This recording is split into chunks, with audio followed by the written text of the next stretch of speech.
Wali Kota Sukabumi Ahmad Fahmi menghadiri langsung rapat koordinasi tingkat wilayah Kecamatan Warudoyong pada tahun 2023. Situasi rapat yang berlangsung mendadak sempat ramai dikarenakan adanya statement salah seorang ketua RT yang mengusulkan kenaikan dana P2RW maupun dana intensif bagi para ketua RT dan ketua RW di Kota Sukabumi. Tak perlu menunggu lama, Wali Kota Sukabumi langsung menjawab keinginan para ketua RW tersebut.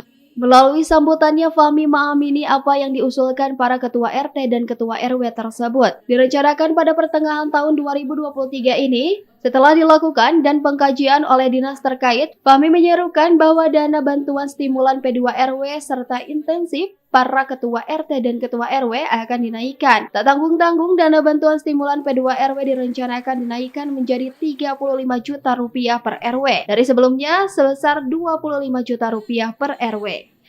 Ya, dalam rakor kewilayahan ini kita titipkan beberapa hal kepada para RT, RW, kader Posyandu.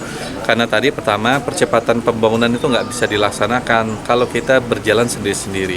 Sinergitas kolaborasi termasuk 4 isu utama tadi ini perlu didukung oleh RT, RW, para kader Posyandu dan juga tim penggerak PKK di wilayah. Dalam kesempatan tersebut, Ahmad Fahmi juga menitipkan beberapa hal khususnya untuk menjaga kondusivitas di wilayah pada bulan suci Ramadan. Dari Kota Sukabumi, Sofwan Julfikar melaporkan untuk Dinamika.